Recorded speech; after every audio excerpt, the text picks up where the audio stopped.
해마다 이제 봄이 젊을 때 보는 봄과 지금 보는 봄이 이제 새롭고 많은 생각을 이렇게 하게 하는 그런 봄이 겁니다 아마. 저도 가끔 이제 오고 가면서 이 꽃을 이렇게 들여다보면 참 꽃이 이쁘구나, 그죠? 옛날에는 보기 좋다, 꽃이 피었네, 이런 어떤 정도의 충동인데 요즘은 참 이쁘구나, 우리 어른들이, 할머니들이 곱다, 참 곱다 이렇게 얘기하잖아요. 곱다라는 말이 그게 그렇게 아름다운 말이에요. 이쁘구나, 아름답구나 이런 것보다 참 곱다, 참 곱다. 벚꽃 활짝 핀 그 나무 밑으로 할머니들 걸어가시면서 그렇게 얘기하시잖아요. 참 곱다. 아유, 이렇게 고운데, 저 꽃은 이렇게 고운데 어떻다? 나는 다리도 아프고 허리도 아프고 참 어떡하나 이런 고민을 좀 하고 있었습니다. 근데 조금 있으면 이제 우리 옛날에는 그렇죠, 4월 초파일 이렇게 이 무렵 되면 온 산천이 이제 다 녹음이 슬슬 짙어지고 이렇게 합니다. 그럼 그 산에 보면요, 산에 그때 가장 그 축제일입니다. 대한민국의 축제일. 요즘은 크리스마스도 있고 다 이렇게 있어서 별로 그렇게 그런 부분들이 축제라는 느낌이 안 드는데 초파일이 다가오면 산이 희끗희끗하게 그 사람들이 그 할머니들이나 아주머니들이 그 한복을 입고요. 1년 중에 한복을 곱게 차려입고 그 산을 이렇게 오고 가십니다. 그래서 그 광경을 이렇게 보면 참 평화롭다는 생각이 들었어요. 참 평화롭다. 이런 생각을 했습니다. 요즘 그런 모습을 찾아볼 수 없어요. 보니까 웬만한 깊은 산중 아니고는 전부 다 요즘 절들은 차들이 다 올라가요. 차들이. 자, 오늘은 여기에 가서 67쪽이죠. 67쪽입니다. 오늘 좀 제가, 글쎄요. 우리가 이제 주문 이런 얘기 할 때, 주술 이런 얘기를 좀 할 겁니다. 할 건데, 우리가 강림한다 이렇게 하잖아요. 강림한다 그러잖아요. 그죠? 강림이 무슨 뜻이죠? 강림하셨다.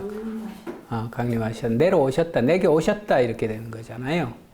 그럼 이게 이제 무속적 어떤 용어고, 우리가 그렇게 이제 알고 있죠. 강림했다. 이렇게. 종교적인 어떤 특성을 갖고 있고요. 그와 마찬가지로 시의 한 세계도 강림하는 겁니다. 강림하는 겁니다. 그죠? 그래서 그 인천대공원 꽃그늘을 이렇게 거닐면서 불현듯 드는 그 생각들이 바로 시적 세계에 대한 강림이죠. 강림입니다. 자, 시적 작용은 주문, 주술, 그리고 다른 마법의 방법들과 다르지 않다 이렇게 됩니다. 다르지 않다. 자, 시인의 행위는 마법사의 행위와 매우 유사하다. 이게 잘못 얘기하면 그럼 시인이 주술사란 말이냐? 이렇게 얘기하기도 하고요. 근데 이런 개념은 우리가 고대 사회로 가면 뚜렷하게 우리가 알 수가 있습니다. 제사장이었잖아요. 그죠? 그래서 시인과 마법사는 아날로지의 원리를 이용한다. 아날로지의 원리, 이렇게 비유, 유추 이렇게 해야 됩니다. 그런 것들을 이용한다. 이렇게. 자, 양자는 실질적이고 즉각적인 목적을 위하여 행동한다. 그들은 언어가 무엇인지 혹은 그 본질이 무엇인지 묻지 않으며 목적 그 자체를 위하여 그것들을 이용할 뿐이다. 그래서 우리는 여기서 이제 시인들이 가지고 있는 딜레마 같은 게 좀 있습니다. 언어학자들은 언어를 분석하죠. 분석해내지만 시인들은 언어를 분석할 수 있는 능력이 없어요. 분석할 수 있는 능력이 없는 반면에 뭐죠? 본능적으로 그것을 체화할 수 있는 능력을 가진 사람들입니다. 능력을 가진 사람입니다. 무엇에 대한 체화인 거예요? 강림에 대한 체화죠. 강림에 대한 체화입니다. 그들은 언어가 무엇인지 혹은 그 본질이 무엇인지 묻지 않으며 그 목적 자체를 위하여 그것들을 이용할 뿐이다. 또 다른 특징을 덧붙이는 것은 어렵지 않다. 철학자, 기술자, 현자와 달리 마법사와 시인은 자신의 힘을 스스로에게서 추출한다. 자신에게서 추출한다. 우리가 이걸 내적 충동 뭐 이렇게 얘기를 해요. 이런 것들을. 자, 시인과 마법사는 자신의 일을 위하여 물리학자 혹은 운전수와 같이 일정 양의 지식을 갖는 것만으로는 충분치 않다. 모든 마법적 작용은 정화를 위한 고통스러운 노력을 통하여 얻어지는 내면적 힘을 필요로 한다. 우리도 시인도 마찬가지입니다. 일종의 뭐 통과 제의 같은 것들의 형식인데 한편의 시가 완성되기까지는 내적 고통이라든가 심적 고통을 무척 겪습니다. 왜 그러냐면 현실이라는 이 공간과 억압 체계가 있기 때문에 자꾸만 내가 형상화해내고자 하는 세계가 잘 드러나나요? 안 드러나나요? 안 드러나요. 그건 왜 안 드러나냐면 현실이라고 하는 어떤 의식이죠. 이 의식적 세계와 늘 충돌을 하고 있기 때문에 그 사이에서 시인들은 방황하고 힘들어 합니다. 자, 마법적 힘의 원천은 이중적이다. 즉, 마법을 위한 공식들과 그 밖의 방법들, 그리고 마법사의 정신적 힘, 곧 자신의 리듬과 우주의 리듬을 조화시켜주는 정신적 조율이 필요하다. 이렇게. 자신의 리듬과 우주적 리듬, 이렇게 얘기를 하고 있습니다.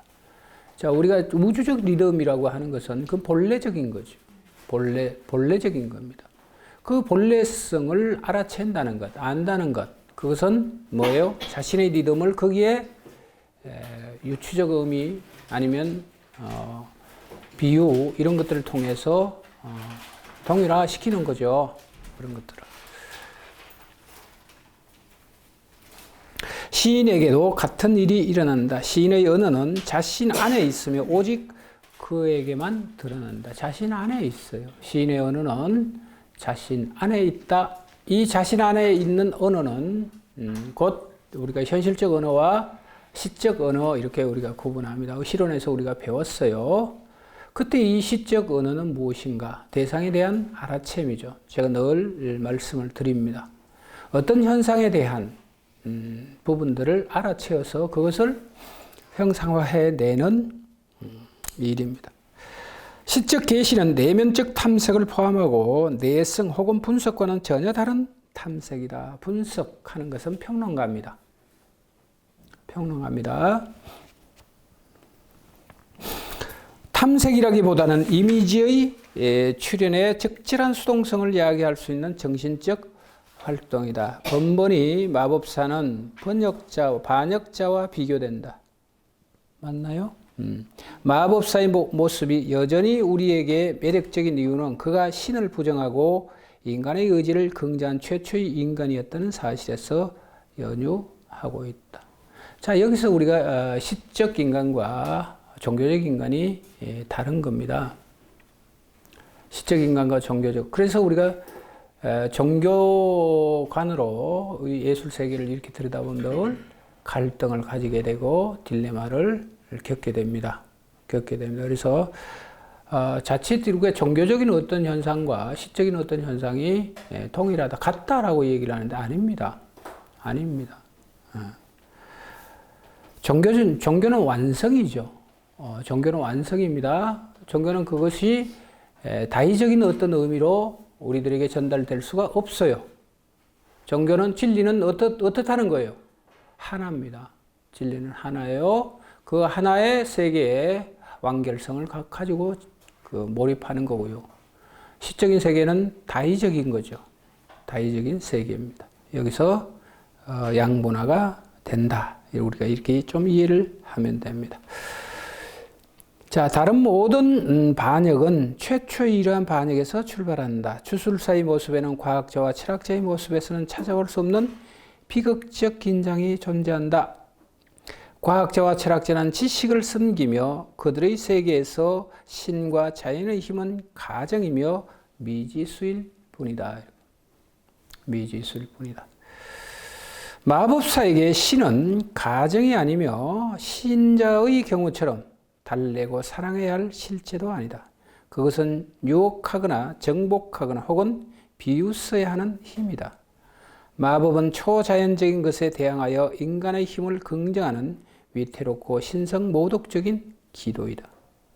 신들에게 대항하는 마법사는 인간의 무리에서 떨어져 나와 홀로 있다. 그를 위대하게 하는 것은 바로 이 고독이며 사회성의 결의로 거의 언제나 종국적인 불모를 초래하는 것도 이 고독이다. 고독은 한편으로는 거의 비극적 결단의 증거이며 다른 한편으로는 자긍심의 증거다. 결과적으로 자신을 뛰어넘지 못하는, 다시 말해 인간을 위한 선물로 변모되지 못하는 모든 마법은 자신을 삼켜버리며 끝내는 창조자까지 삼켜버린다. 마법사는 인간을 수단으로, 힘으로, 잠재된 에너지의 핵심으로 본다. 마법의 형태들 중의 하나는 자신의 지배를 통하여 타인들을 지배하는 것이다. 왕자와 왕, 수령은 정치적 조언자의 선족격인 마법사와 점성술사로 둘러싸인다. 마법적 힘의 처방은 필연적으로 인간에 대한 폭력과 지배를 포함한다. 마법사의 반역은 고독한데 그것은 마법적 행위의 핵심이 힘을 찾는 것이기 때문이다. 마법과 기술 사이의 유사성이 자주 지적되었고 어떤 이들은 마법은 기술의 오래된 기원이라고 생각한다. 이러한 가정의 유효성이 무엇이든지 간에 근대적 기술을 특징 짓는 것은 예전의 마법의 특징처럼 힘에 대한 숭배다. 마법사에 대항하여 프로메테우스가 떠오르는데 그는 서구적 상상력이 창조한 최고의 인물이다. 그는 마법사나 철학자나 현자가 아니라 영웅이며 불을 훔친 자이고 파괴주의자이다. 그런데 프로메테우스는 늘 실패할 수밖에 없죠. 실패할 수밖에 없습니다. 프로메테우스적 반역은 인간이라는 종의 반역이다. 바위에 묶인 영웅의 고독에는 암시적으로 인간 세계로의 귀환이 내재되어 있다. 인간 세계로서의 귀환이죠. 종교는 인간 세계로의 귀환이 아니고 인간 세계로부터 분리되는 거죠. 종교는요. 근데 신은 인간 세계로의 귀환입니다. 귀환입니다. 이해했어요? 그렇습니다. 그래서 많은 그 종교인들이, 성직자들이 얘기를 합니다. 시를 쓰는 것, 예술을 하는 것, 그 자체에 대해서 굉장히 비판적으로 들여다보고 있죠.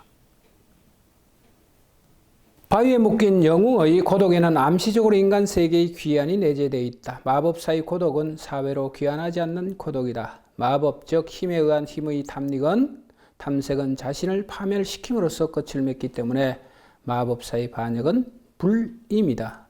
근대 사회의 드라마도 이와 다르지 않다. 마법의 이중성은 이렇게 요약될 수 있다. 한편으로 인간을 우주와 생생하게 관계에 맺으려는 것으로 이런 의미에서 보자면 일종의 보편적 교감이다. 다른 한편으로 마법의 실현이 암시하는 것은 힘의 탐색 바로 그것이다. 마법은 무엇을 위하여라는 질문을 던지지 않으며 그런 질문은 종교, 철학, 박애주의로 변할 경우에 가능한 것이다. 자, 무엇을 위하여? 라고 합니다. 신도 마찬가지다. 무엇을 위하여? 질문이 없으면 그냥 노래할 뿐이야. 노래할 뿐이야. 어떤 세계에 대해서요? 자기가 포착한 세계에 대해서 노래할 뿐입니다. 그것이 시인이 가지고 있는 세계다. 결국 마법은 세계에 대한 하나의 개념이지만 인간을 생각하는 것은 아니다. 마법사가 우주적 힘과의 의사소통과 인간이 우주적 힘의 하나가 될 때를 제외하고 인간과의 의사불통 사이에서 찢겨진 인물인 이유도 이 때문이다. 마법은 생명의 친교관계는 긍정하지만 인간 사이의 친교는 부정한다. 자, 마찬가지로 몇몇 근대의 시적 창조들도 똑같은 긴장을 배태하고 있다. 아마도 말라르메의 작품이 최상의 예가 될 것이다. 이전에 단어들이 자기 자신으로 그토록 충만해 있던 때는 결코 없었다. 그 단어들은 색이 너무 강해 까맣게 보이는 열대꽃들처럼 우리 눈에 잘 띄지 않는다. 모든 단어는 현기증이 날 만큼 선명하다. 그러나 그것은 광물적 선명함이다. 그 빛은 우리를 차갑게 식히거나 뜨겁게 달구지 않은 채 심연으로 가라앉힌다. 발화점에 가까이 있는 그 은은은 연극이라는 불의 세례를 받을 만하다. 단지 무대에서만 자기 자신을 온전히 소진시키고 남김없이 수행하여 진실로 현현할 수 있는 것이다. 말라르메가 시도하고자 한 것이 바로 그것이다. 그는 우리에게 연극적 시도인 다양한 시적 단편들을 남겨놓았을 뿐만 아니라 불가능하지만 늘 꿈꿔온 연극에 대한 사색을 남겨놓았다. 그러나 공용적이면서도 시적인 단어 없이는 연극도 없다. 말라르메의 시적 언어의 긴장은 그 자신에게서만 수행된다. 말라르메의 신화는 파괴주의적이지 않다. 그는 인류에게 불을 가져다준 프로메테우스가 아니라 자기 자신을 관주한 이지티르이다. 이렇게 나오는데 그 밑에 한번 볼게요. 말라르메의 유고 이지티르 혹은 엘베농의 광기라고 하는 작품입니다. 한번 찾아보시길 바라고요. 그의 선명성은 자신을 태워버리면서 끝나는 것이다. 겨누는 관역이 바로 질문하는 우리 자신의 이미지일 때 화살은 손자에게 되돌아온다. 말라름의 위대함은 우주의 마법적 복제인 언어를 창조하려는 시도와 특히 그러한 언어를 연극의 장으로 인간과의 대화로 변화시키기가 불가능하다는 인식에 근거하고 있다.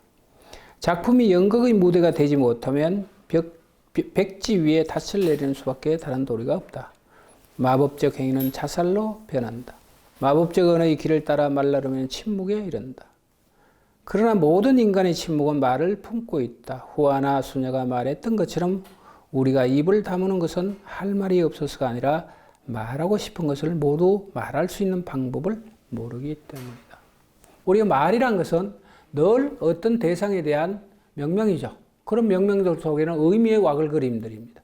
그 의미의 와글 그림 속에는 뭐가 없다고요? 신적 세계가 없어요. 신적 세계가 없습니다. 그래서 말을 버리는 겁니다. 말을 버리는 거예요. 그래서 침묵을 하고 합니다. 침묵하는 사이는 끊임없이 무엇과의 조언가요? 신과의 조언고 자기 자신과의 조언입니다. 그래서 인간의 침묵은 입을 다무는 것이며 말 없는 가운데 나누는 의사소통, 즉 잠재적 의미를 나누는 것이다. 말라름의 침묵은 우리에게 물을 이야기하는데 그것은 아무것도 말하지 않는 것과는 다르다. 그것은 침묵 이전의 침묵이다. 바로 침묵 이전의 침묵은 뭐예요? 원형이라고 하는 세계입니다. 침묵 이전의 침묵은 원형이라고 하는 세계였습니다. 우리가 애들이 예를 들어서 학교에 가서 시험을 보고 왔는데 국어 점수가 20점 나왔어요. 25점 나왔어요. 애는 그것도 모르고 룰라 하면서 집에 와서 엄마 시험 봤는데 25점 시험지를 내놓습니다. 그럼 엄마는 뭐예요? 기가 막혀서 어떻게 되나요? 말해요, 안 해요? 안 해요. 말 안 합니다. 그건 일종의 분노의 표시죠. 그 분노의 표시는 의미의 표시입니다. 나름대로 의미의 표시고요. 의사의 표시죠. 근데 그 이전에 침묵은 뭐예요? 그런 것들을 다 무화시킨 침묵이죠. 그래서 우리는 원형 이렇게 얘기를 하는 겁니다. 시인은 마법사가 아니지만 언어를 생명의 사회로 보는 시인의 개념은 마법의 개념에 접근하고 있다. 시편은 주술도 아니고 주문도 아니지만 안수 기도와 점의 방법으로 시인은 언어의 비밀스러운 정보를 일깨운다. 이게 굉장한 신비로움입니다. 우리가 시인들이 노래하는 시의 어떤 이미지라든가 언어를 통해서 우리는 무한히 무엇을 느끼나요? 아름다움을 느끼고 역동성 같은 것들을 느끼고 비위 같은 것들을 무한히 이렇게 느낍니다. 이것이 바로 시인이 노래하고 있는 언어의 비밀스러운 힘들입니다. 자, 시인은 리듬을 통하여 언어를 유혹하고 하나의 이미지는 또 다른 이미지를 유발한다. 이렇게 지배적인 리듬의 기능은 시를 다른 모든 문학적 형태들로부터 구별한다. 시는 리듬 위에 세워진 언어적 질서, 즉 구들의 집합이다. 이렇게 나오는데 그 위에 보면 자, 시인은 리듬을 통하여 언어를 유혹하고 하나의 이미지는 또 다른 이미지를 유발한다. 이렇게 되고요. 그래서 이 부분에 대해서 많은 사람들이 이 얘기를 합니다. 이게 무슨 얘기냐? 하나의 이미지는 또 다른 이미지를 유발한다라고 하는 것은 우리가 요즘 무슨 꽃이 제일 피었나요? 아직 장미는 안 피었잖아요. 벚꽃? 벚꽃. 벚꽃이 이건가요? 벚꽃. 벚꽃이 피었다. 여기 이제 수식어 하면 하얗게. 또 이제 여기 색채적 이미지를 발갛게. 빨갛게. 그 다음에 검게. 그 다음에 푸르게. 자, 이거 해보세요. 여러분들이 그 표현의 한 방법으로 이게 굉장히 중요한 겁니다. 우리는 현상적인 그 어떤 현실로 보면 벚꽃이 하얗게 피었다 이것이 맞죠? 어떤 사람은 벚꽃이 뭐예요? 붉게 피었다. 어떤 사람은 검게 피었다. 어떤 사람은 푸르게 피었다. 아니면 뭘로 또 피나요? 이걸 쭉 이렇게 적어 놓고 여기에 뭘 부여해 보나요? 하얗게 피었다라고 하는 이미지와 의미와 검게 피었다라고 하는 의미와 빨갛게 피었다라고 하는 의미를 1, 2, 3 이렇게 해 봅시다. 검게. 그 다음에 붉게. 그럼 그 뒤에 문장은 어떻게 될까요? 뒤에 문장은 어떻게 될까요? 이 선행된 문장 이미지에 맞게 뭔가 따라오죠. 또 다른 이미지가 또 따라온다 이 말이요.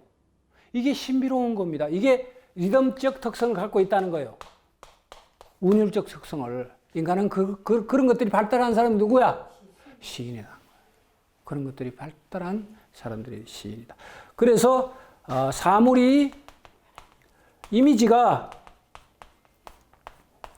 뭘 한다고요? 시를 선다라고 하죠. 이미지가 시를 선다.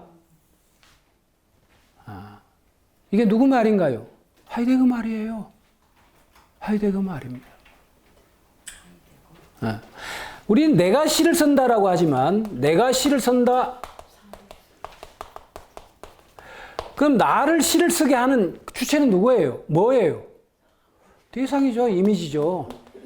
이미지죠. 이 이미지들이 내가 시를 쓰게 만드는 거예요. 나에게 시를 쓰게 만드는 거죠. 그럼 이미지는 뭐야? 이미지 안에 내포된 어떤 세계성이죠. 이 세계성입니다. 이 세계성을 철학적으로 우리가 보면 그것을 우리는 존재라고 얘기하기도 하고요. 아시겠어요? 이렇게 얘기를 한다는 거죠. 이걸 옥타비오 파스 경우 같으면 알미라고 얘기를 하는 거죠. 알에 대한 얘기입니다. 알을 내포하고 있는 이미지는 그 이미지에 따라서 또 다른 이미지, A라는 이미지가 있으면 B라는 이미지가 생성이 되는 거죠. 이것은 다 자동 발생적인 거죠. 그런 작업들을 아주 원활하게 수행해낼 수 있는 사람이 누구다? 시인이다. 시인. 그래서 우리가 모든 언어는 관념성을 가지고 있고요. 추상성을 갖고 있어요. 이 추상적이라고 하는 것을 뭘로? 이미지로 만들어주잖아요. 이미지로. 그것이 시인이 가지는 것이고 이 이미지의 작업 속에는 바로 이런 것들을 시인은 노래하고자 한다는 겁니다. 그죠? 이런 어떤 메커니즘을 어떻게 시인은 본능적으로 이걸 알지만 비평가들은 뭐예요? 이것을 구조적으로 분석해내면서 해석해내는 사람들입니다. 자, 그래서 우리가 이런 그 부분들을 여기는 이제 이런 게 있죠. 여기는 통일성, 의미, 시적, 세계, 뭐 이런 것들은 이제 이 얘기를 하고 있습니다. 이미지의 또 다른 이미지, 또 다른 이미지, 또 다른 이미지를 통해서 어떤 세계를 노래하고자 하는가, 시적 세계가 무엇인가 라고 하는 것을 우리는 얘기를 합니다. 그럼 여기에 더 나아가서 우리는 시작법으로 이렇게 보면 이미 익히 노래되었던, 익히 A라는 사람에 의해서 노래되었던 어떤 세계죠. 이 세계를 우리가 반복을 한다면, 제가 여기서 뭐라고 그래요? 이런 것들을 우리는 상투적이다, 이렇게. 상투적이다. 신선하지 않다, 이렇게. 이때 이 신선함은 어디에서 나타나죠? 이 이미지의 새로움이죠. 이미지의 새로움입니다. 이미지의 새로움을 통해서 끝없이 우리들에게 새로운 세계에 대한 제시죠. 그것을 열어 보여줘야 된다는 겁니다. 자, 이런 것들이 전부 다 뭐예요? 시인이 가지고 있는 감각적인 또는 본래적인 어떤 리듬에 대한 인식입니다. 더 과격하게 얘기하면 동물적 건성이죠. 동물적 건성입니다. 그래서 가만히 이렇게 보면요. 돈 버는 사람 따로 있고요. 아시겠어요? 돈을 번다. 이건 다 다른 얘기인데, 돈을 번다라고 하는 것은 누구나가 다 벌고 싶잖아요. 그죠? 순영 씨 돈 안 벌고 싶어요? 벌고 싶죠. 누구나가 돈을 벌고 싶지만, 누구나가 다 돈을 많이 벌 수 있나요? 아마 이 세상에 이렇게 모든 사람들이 그런 얘기를 할 수도 있죠. 너도 부자가 될 수 있고, 너도 요즘 많은 매체를 통해서 다들 그 얘기를 해요. 너도 부자가 돼, 10억 부자가 될 수도 있고, 너도 100억 부자가 될 수 있고, 다 부자가 될 수 있대요. 다 부자가 될 수 있대요. 그러니까 뭐예요? 좋은 말이잖아요. 그러니까 모든 사람들이 나도 그렇게 하면 되는 줄 알고 해본다, 이 말이요. 근데 결과는 어떻게 나와요? 결과는 100억 부자는 100억 부자 있죠, 분명히. 근데 내 같은 놈, 빈털털이는 여전히 빈털털이야. 왜? 이 방법이죠. 돈을 벌 수 있다는 것은. 이건 뭐예요? 여기에 대한 탁월한 뭐가 있어요? 탁월한, 우리는 이걸 재능이라고 얘기하나요? 안목이 있어요. 그래서 저는 제가 이제 그 대전을 다닐 때 한 여자분이 계셨는데요. 이 여자분은 그런 얘기를 합니다. 이해할 수 없다는 거예요. 착한하는 사람들을 이해할 수 없다는 거예요. 그래서 그게 무슨 말이에요? 그랬더니만 이 여자가 하는 얘기가 자기는 길거리를 다니면 돈이 보인다는 거예요. 돈이 막 굴러다니는 게 막 보인다는 거예요. 환장하는 거죠. 제 앞에서 그렇게 얘기하니. 그죠? 그럼 나는 어떻다는 거예요? 나는 아무리 상심지를 켜고 이렇게 들여다봐도 돈은커녕 돌멩이도 잘 안 보이는데, 그건 뭐예요? 반대로 나는 이렇게 다니면서 가끔씩 이렇게 이미지라든가 이미지의 새로움이 충동적으로 이렇게 탁탁 온다, 이 말이요. 근데 그 여자한테는 오나요, 안 오나요? 안 온다고요. 그런 것들이 각자가 가지고 있는 능력의 세계관의 차이입니다. 능력의 차이입니다. 차이예요. 그래서 우리는 이런 부분들에 대해서는 시인들이 탁월한 능력을 갖고 있는 사람들. 그래서 거기에 제 개인적인 생각에는 그 밑에 하나의 이미지는 또 다른 이미지를 유발한다라고 하는 그 부분에 아주 여러분들이 좀 중요하게 표시를 해서 실로 그만 쓰면 모르겠지만 그렇지 않는 바에는 이것은 여러분들이 평생 동안 지니고 가야 되는 화두입니다. 우리가 절에 가면 뭐 화두 하나씩 나는 누군가 뭐 이런 화두 하나씩 주잖아요. 그걸 통해서 이제 관통을 해 가는 거죠. 깨달음으로. 마찬가지로 시도 그렇습니다. 이미지는 또 다른 이미지를 유발한다. 하나의 이미지는 또 다른 이미지를 유발하죠. 그래서 우리가 아까도 얘기했지만 여기에 하얗게 피었다라고 하면 하얗게 핀 이 이미지에 따라서 또 나는 전혀 생각하지 못했던 또 새로운 이미지가 따라와요. 그러면 그 이미지에 따라서 또 뒤에는 또 어떤 이미지가 따라오죠. 그러면 최초에 내가 처음 벚꽃이 하얗게 피었다라고 하는 이 구문을 썼다, 이 말이요. 아시겠어요? 이것을 가지고 있는데 나중에 결과는 어떻게 돼요? 하얗게 피었다라고 하는 이 말을 서두로 해서 하나의 통일된 통일성을 갖추고 있는 어떤 세계에 대한 뭐요? 완성이죠. 그렇게 되는 것이 시다. 신이라고 해서 처음부터 나는 꼭 벚꽃이 하얗게 피었다 해서 난 결말이 이렇게 될 것이야. 이렇게 생각하는 사람은 아무도 없어요. 다만 내가 어떤 세계성에 대해서 노래를 해야 되겠다라고 하는 것은 근본적으로 갖고 있지만 그것이 어떻게 완결이 될지는 누구도 알 수가 없어요. 신비로운 거죠. 그러다 보니까 신들조차도 어떻게 되나요? 하나의 이미지를 가지고 그 다음에 또 다른 이미지를 끌어넣기 위해서 입속에서 맨날 굴리는 거죠. 걸어다니면서. 여러분들도 아마 그러셨을걸요. 저녁에 자면서도 벚꽃이 하얗게 피었네 라고 이렇게 쭉 생각하고 나면 또 다른 뭔가 스물스물 기어오잖아요. 그럼 벌떡 일어나서 또 뭐 끄적거리면 남편이 뭐라 그래요? 뭐 하는 거냐 지금? 자, 신경 쓰지 말고 자. 이상하다라고 얘기를 해요. 이상하다. 그런 작업들을 시인들은 특히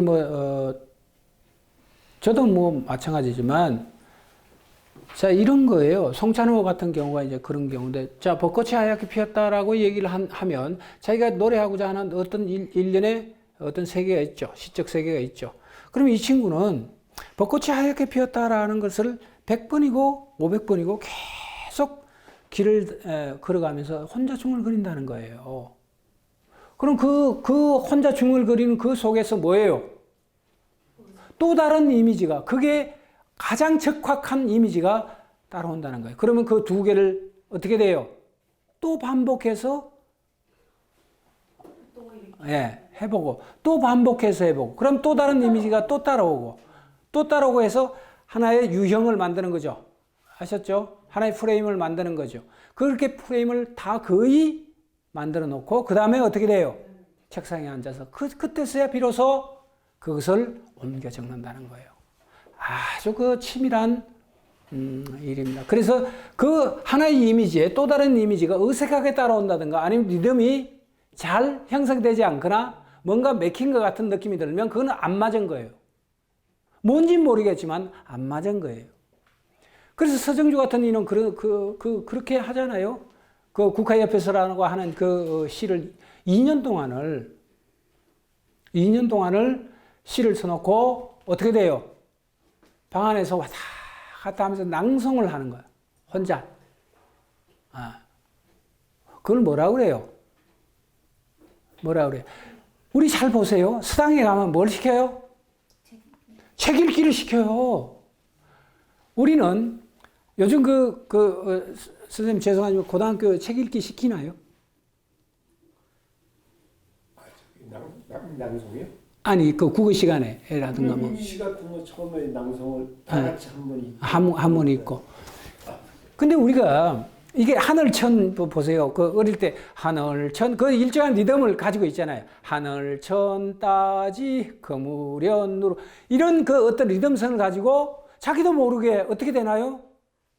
그것이 자동 발생적으로 따라오는 거예요. 그다음 글씨가 하늘천은 이런 의미를 가지고 있고 이거 해서 백날 해봐요. 익혀져요, 안 익혀져요? 익히는 방법이 가장 쉬운 방법이 뭘 통해서 익혀지는가요? 리듬이에요. 그래서 수당에 앉아서 그 훈장 선생님 앞에 이 막대기 하나 갖고 있으면 이놈들이 어떻게 돼요? 애들은 끄덕끄덕 하면서 계속 반복해서 읽는 거예요. 그 속에서 의미에 고착화되는 거, 이게 정착이 되는 거예요. 아시겠죠? 시가 그렇다는 거예요. 시가 그렇다. 그래서 하나의 이미지를 계속 입속으로 아니면 소리는 이게 엄청 좋은 거예요. 의식도 있지만 뭐가 있어요? 듣는 것, 그 다음에 상상하는 것, 이런 것들이 모두 복합적인 작용에 의해서 굉장히 오래도록 각인이 되거나 심화가 되는 거예요. 그래서 현대시들이 저도 마찬가지지만 제 시를 제가 못 외워요. 웃겨요, 이게. 제 시 한 편을 제가 제대로 못 외워요. 그럼 뭐가 결여가 되어 있나요? 리듬이 결여되어 있는 거예요. 리듬이. 의미만 성한 거죠, 의미만. 현대 시작 작업이 의미만. 그러다 보니까 뭐예요? 양적으로는 엄청나게 생산이 되는데 실질적으로 그것이 어떻게 해요? 체화되거나 심화되는 것은 적죠. 적죠. 그죠? 그래서 우리는 지금도 그런 생각을 합니다. 고등학교 다닐 때 우리가 아마 제가 가장 시를 내재화시키는 방법은 고등학교 때였을 거예요. 고등학교 때 우리 유명한 시인들의 시 거의 교과서에 다 나오거든요. 1, 2, 4학년 때. 다 외웠어요. 우리 지금 가만 생각하니까 그때 그 당시에 국어 선생님 참 대단하셨던 것 같아요. 그 시를 외움으로써 어떻게 되나요? 다른 어떤 산문이라든가 이런 것들을 자연스럽게 극복할 수 있게 만들어줬어요. 그럼 지금도 저는 제 머릿속에 고등학교 때 외웠던 시들이 하나의 이미지로 작성이 돼서 아주 깊이 내재화되어 있다 이 말이에요. 그것이 어떻게 보면 내가 지금 시를 쓰고 있는 하나의 이미지의 원천이죠. 원천입니다. 그래서 우리가 자꾸만 기억이란 걸 잘 생각해 보세요. 기억이란 것, 도시에서의 기억. 도시의 기억은 이것이 오래도록 남아요, 안 남아요? 안 남아요. 물론 이게 성인이 돼서 그렇기도 하지만 이게 기억이란 게 우리가 고향 생각해 보자고. 고향은 뭐예요? 끊임없이 그 대상 플러스 나죠.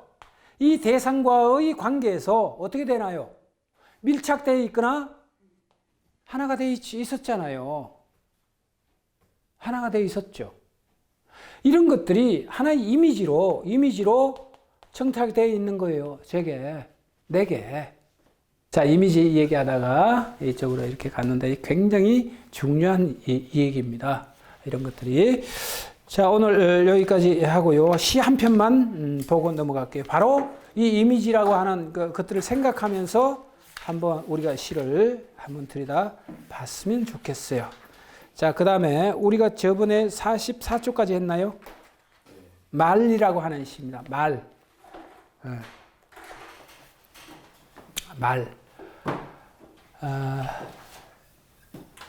우리 문의 손씨가 한번 크게 좀 읽어보시죠. 말, 정확한 소리, 그러나 틀린 말, 어둡고 빛나는 상처난 샘물, 거울이면서 광휘인 것, 광휘이면서 칼인 것, 사랑스러운 살아있는 칼, 이제 칼이라기보다는 오히려 보드라운 손, 열매, 나를 자극하는 불길, 고요한 잔인의 눈동자, 현기증의 절정에 머문 눈에 보이지 않는 차가운 빛이 나의 심연을 파헤친다. 나를 허물로 채운다. 공허한 말로 달아나는 투명한 육체들, 그 바쁜 움직임에 나의 발길을 맡긴다. 이제 나를 벗어난 말, 허나 나의 말, 내 죽은 뒤 남은 뼈다귀처럼 이름도 없는 가냘픈 내 육신의 흔적, 나의 어두운 눈물에 소금맛, 얼어붙은 금강석, 말, 하나의 말, 버림받아 웃고 있는 순수한, 자유로운, 구름처럼, 물처럼, 대기처럼, 빛처럼, 온 땅을 헤매이는 눈처럼, 나처럼, 나를 잊은 나처럼. 말, 하나의 말, 마지막이면서 처음인, 항상 말없는, 항상 말하는, 생체용 빵이면서 잿더미인 것. 그것이 뭐라고요? 말이라고 하는 거예요. 아주 자, 말에 대한 생각을 우리는 말을 사용해서 우리가 이미지를 만들고 언어를 사용해서 이미지를 만들지만 이는 거꾸로 뭐예요? 말이라고 하는 문제에 대해서 말이 도대체 뭐냐? 말이 무엇이길래? 이런 얘기를 지금 하고 있습니다. 자, 한 번 더 읽고 넘어가도록 하겠습니다. 말, 그 느낌은 오나요? 느낌은 오죠? 말이 어떤 것이다라고 하는 이 말이라고 하는 것은 휘발성이죠. 늘 순간적이고 휘발성입니다. 늘 날아가 버리고, 그죠? 순간적이죠. 순간적으로 왔다가 늘 휘발유처럼 날아가 버리는 거죠. 이것이 말입니다. 말, 정확한 소리, 그러나 틀린 말.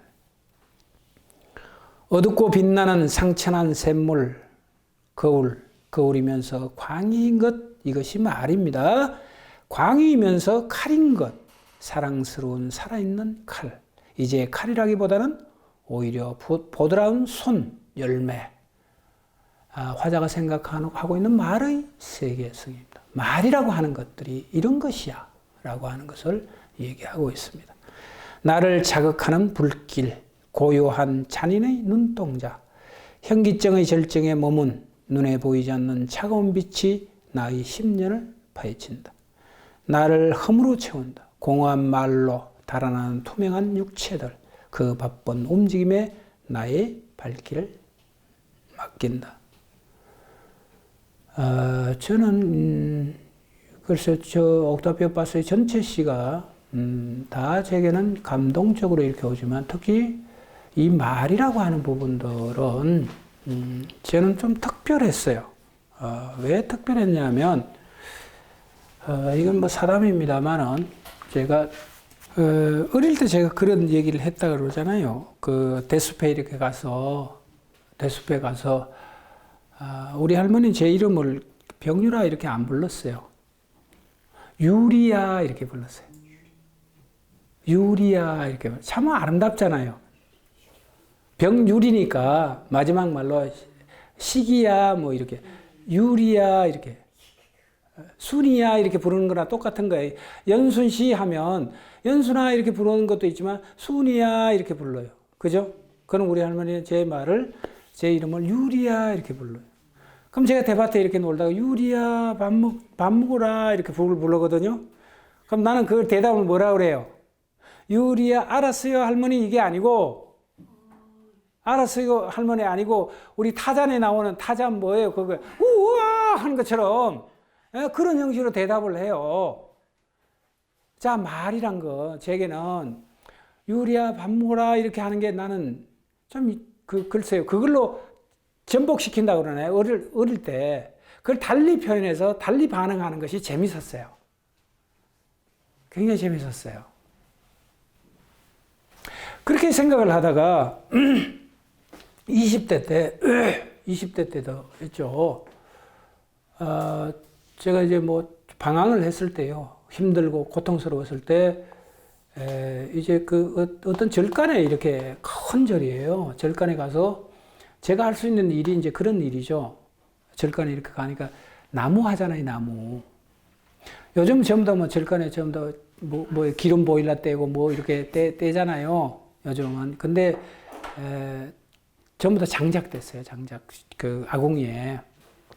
그럼 아궁이에 이제 장작을 이렇게 해놓으면 처음에는 매운 전기도 나고 이렇게 하는데 이제 불이 붙으면요. 활활활 타다가 나중에 어떻게 돼요? 아름다워요. 그 아궁이에 불이 새카매 됐다가 다시 주홍색으로 됐다가 공기가 접촉하면요. 아셨죠? 새카맣게 주홍색으로 됐다가 그게 다시 또 이렇게 되면 거무식틱틱하게 됐다가 이렇게 돼요. 그걸 가만히 보고 있으면 황홀금 같은 게 이렇게 느껴져요. 황홀해요. 너무너무 아름다운 거예요. 그래서 우리 할머니들이나 이렇게 뭐 아궁이에 이렇게 특히 여성들 적외선인가 뭐 자외선인가 적외선인가 모르겠는데 그 뭐라고 그래요? 그 나오는 빛을 수치에서 나오는 걸 원적외선 이렇게 얘기하잖아요. 특히 여성의 자궁에 좋다잖아요. 그래서 할머니들이 아궁이에 이렇게 앉아서 이렇게 다리를 이렇게 벌치고 이렇게 그 불기운을 쬐면 어떻게 돼요? 여성병에도 괜찮고 여성의 몸에도 괜찮다잖아요.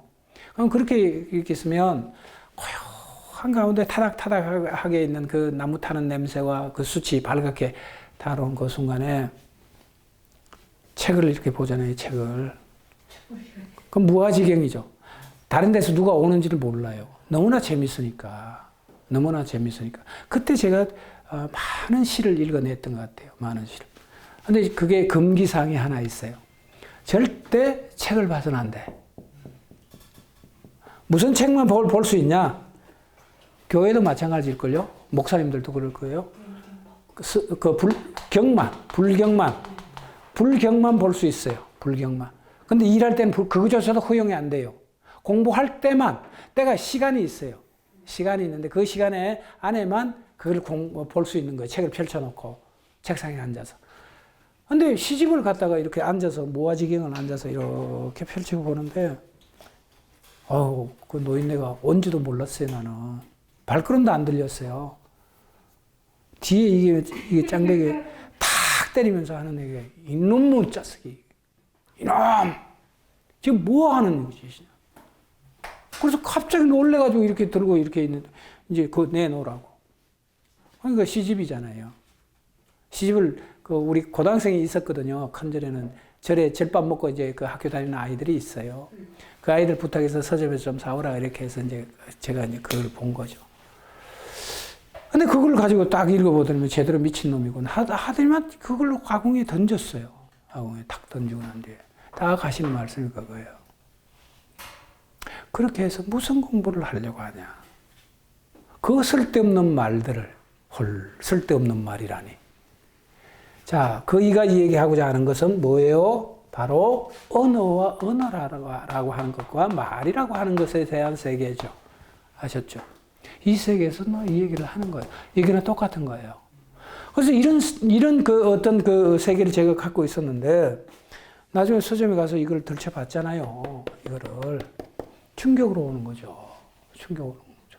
꽃이 아름답고 아까 얘기하고 벚꽃이 하얗게 피었다라고 얘기하는 그 이미지의 대상에 대한 노래만 이렇게 갖고 있었는데, 이는 아니잖아요. 벚꽃이 하얗게 피었습니다. 아름답습니다. 이런 얘기 해요.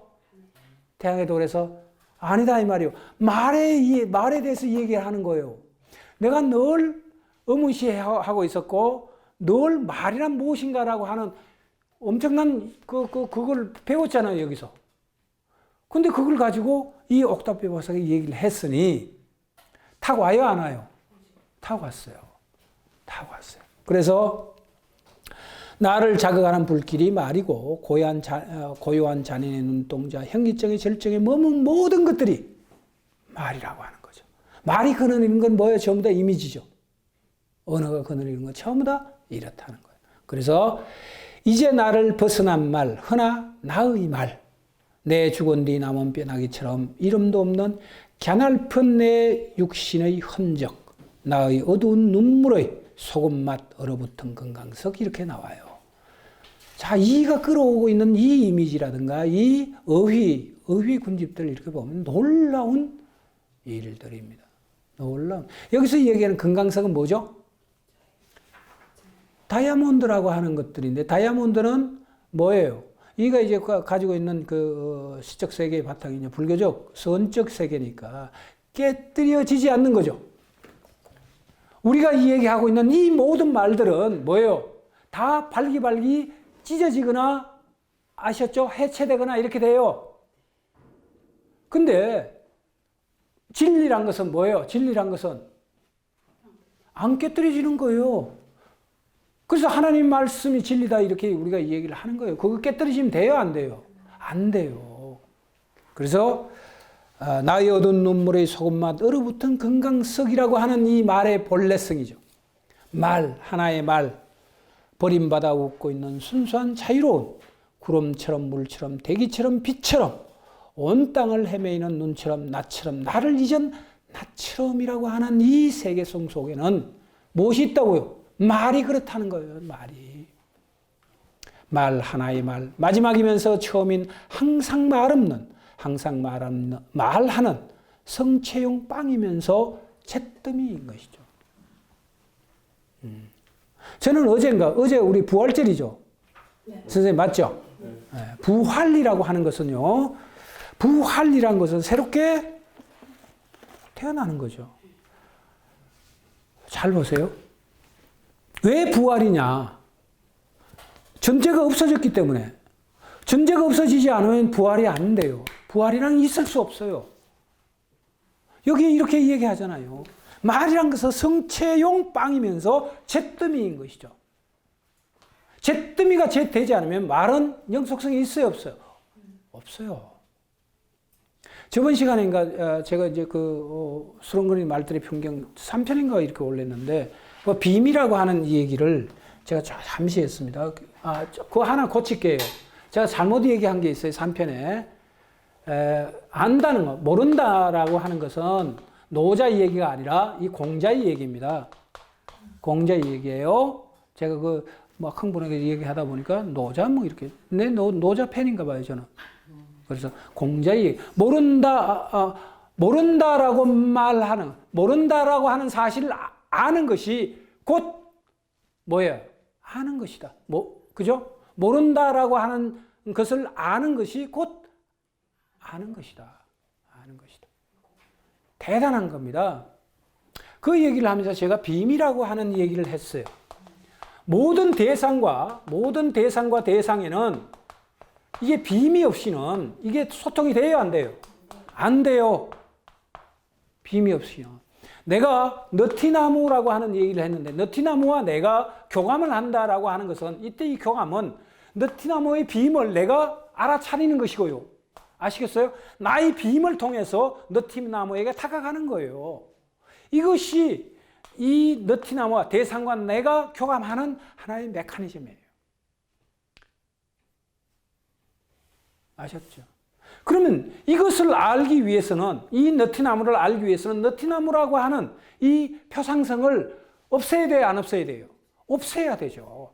우리는 이 표상성을 통해서 이것에게 접근하고 이것이 내재하고 있는 알을 내가 포착해서 아는 거지만 그 다음에 알고 나면 뭐가 돼요? 이것으로 와야 돼요. 이것이 있어요, 없어요? 버려야 된다 이 말이요. 그래야 새롭게 부활이라고 하는 거 나오잖아요. 부활이라는 게. 이 모든 부활의 메커니즘은 바로 빔이라고 하는 세계입니다. 그래서 어제가 이제 우리 부활절인데 예수님께서 죽지 않으면 부활이 없죠.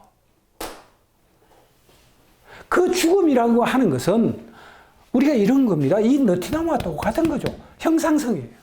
일종의 형상성이고 그가 지니고 있는 어떤 내재성인데 그 멸이죠. 이것을 멸함으로 인해서 뭐가 다시 살아나요? 이 너티나무가 지니고 있는 내재성을 내가 되살려서 내 가슴에 부활시키는 거죠. 그것이 부활이에요. 이 너티나무가 죽은 너티나무가 다시 살아나서 여기서 뽀짝뽀짝 올라와서 씨앗을 털고 이렇게 형상으로서 하는 게 부활이 아니다 이 말이에요. 아니다. 자, 그럼 그 메커니즘 속에는 뭐가 있다? 빔이라고 하는 겁니다. 빔이라고. 자, 이 얘기예요. 성체용 빵이면서 말은 이것이면서 무엇이다? 멸이다라는 거죠. 멸이다. 멸을 통해서 또 뭐가 나와요? 제2의 성체가 나오고 제3의 성체가 나오고 제4의 부활이 있는 거예요. 말이 그렇다는 거예요. 말이. 자, 이게 좀 다른 방향으로 이렇게 갔는데 저는 그렇습니다. 성체용 빵이면서 잿더미인 것이 말이다라고 이 얘기를 할 때 아주 뭐라 그럴까요? 뭐 각자가 다 이게 느끼는 감정은 다르지만 이게 몸이 부르르 떨리는 거 뭐라 그래요? 그런 거를 이렇게 느끼게 돼요. 참 대단하구나. 성체용 빵이면서 잿더미인 것이라니 위대하고 아주 뭐 그렇습니다. 그래서 이 시인가요? 이 시를 이 목요반인가 이제 공부하시는 분들한테 이제 말씀을 드렸더니만 아주 심각하게 저를 쳐다보면서 하시는 말씀. 선생님, 우리 그럼 다음 주부터 공부 안 나와야 되겠는데 그게 무슨 말이에요? 그랬더니 아니 모든 시들을 이렇게 이런 어떤 의미를 부여하고 이런 세계성을 부여해서 시를 써야 된다면 우리는 어떻게 시를 써야 되는 거예요? 시 공부하면 할수록 어떻게 된다? 절망을 해서 이제 시를 도저히 못 쓸 것 같습니다. 아닙니다. 이것은 옥타비오 바스가 우리들에게 주고 있는 전달하고자 하는 우리들에게 알려주고자 하는 하나의 세계입니다. 근데 넌 또 나름대로 세계성이 있잖아요. 다만 이런 것들이 있다라고 하는 세계성을 알고 있는 것과 모르고 있는 것은 엄청난 차이를 가지고 있습니다. 그렇게 이제 제가 말씀을 드렸어요. 좋습니다. 오늘 이 두 가지 문제, 여기는 전부 다 뭐죠? 다시 한번 말이라고 하는 것은 말은 관념과 추상입니다. 그런 것들을 전부 다 말함에 있어서 이는 물론 관념이라고 하는 부분 용어도 어휘도 있지만 다 뭐예요? 이미지화 시켜서 우리들에게 제시를 해주고 있습니다. 말은 성체이면서 곧 잿더미다라고 하는 이 마지막 말들, 이런 것들은 곰곰이 우리는 좀 생각을 해볼 필요가 있습니다. 거기 성체형 빵이 그저 기독교에서 말하는 그렇습니다. 성찬 예, 그렇습니다. 예, 그렇습니다. 그것이 바로 우리는 말은 성체형 빵이면서 이렇게 거기는 성체형이란 것은 뭐예요? 예수님의 피와 그 육신과 그 정신과 모든 것들이 다 들어있는 이렇게 의미가 되잖아요. 말이 그런 위대함을 가지고 있어요. 그러면서 또한 뭐예요? 잿더미다. 소멸하는 거죠. 멸하는 거죠. 그것이 반복적으로 우리들에게 비밀이라고 하는 것을 해줄 때 비로소 말은 말로서의 가치를 가지고 생동감을, 생명력을 가지는 겁니다. 그 생명력은 무슨 생명력인가요? 원형성이라고 하는, 신비로움이라고 하는 이 생명성으로 우리들에게 다가온다는 거예요. 다가온다는 겁니다. 우리의 언어는 이거 얘기하기도 하지만 우리가 지금 사용하고 있는 모든 언어는 근대, 특히 근대라고 하는 이 시대의 모든 언어는 타락된 언어예요. 무엇과 관련된 언어인가요? 물성과 관련된 언어다 이 말이에요. 물성과 과학과 물성이라고 하는 그 의미와 맥락을 같이 하고 있는 언어로 우리 인간들의 의식을 타락화시킨 거예요. 그래서 타락된 언어 이렇게 얘기를 하는 거예요. 이가 얘기하고 있는 성체면서 곧 잿더미인 언어는 말은 뭐예요? 원형이죠. 이런 것들을 전부 다 물려버린 원형성을 회복하는 언어입니다. 말입니다. 시인이 그렇다는 거예요. 시인. 위대하잖아요. 이런 시를 써낼 이런 생각들을 번뜩번뜩 하죠. 요즘 아마 제가 다시 이제 부탁 좀 드리고 싶은 것은 조영일의 문학TV를 가시면 거기에 미국시 소개가 있어요. 다소 낯설고 어렵지만 여러분들이 곰곰이 공부를 정말 저는 권해드리고 싶어요. 어마어마한 좋은 시다 이 말이에요.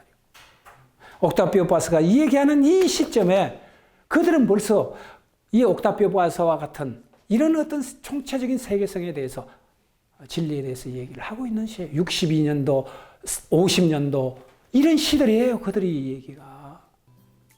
아직도 우리 시는 보세요. 그걸 꼼꼼히 곱씹고 해서 여러분들이 공부를 좀 내재화 시켰으면 좋겠어요. 정말 좋은 프로예요. 그건. 정말 좋은 프로입니다. 그래서 영어가 나오고 하니까 큰일 났다 이거. 나 영어 뭐 하는데 이거 주눅 들어 하지 마시고 그 뒤에 뭐가 나와요? 번역도 나오잖아요. 번역시가 나오면 다시 원문도 찾아보고 이렇게 해서 도대체 이들이 가지고 있는 세계는 뭐지? 뭘 얘기한단 말이야. 뭘 얘기하고자 하나. 그걸 한번 곰곰이 생각을 해보시면 여러분들의 내적인 그 세계는 훌쩍 이렇게 클 겁니다. 알겠죠? 좋습니다. 자, 오늘 여기까지 수업을 하도록 하겠습니다.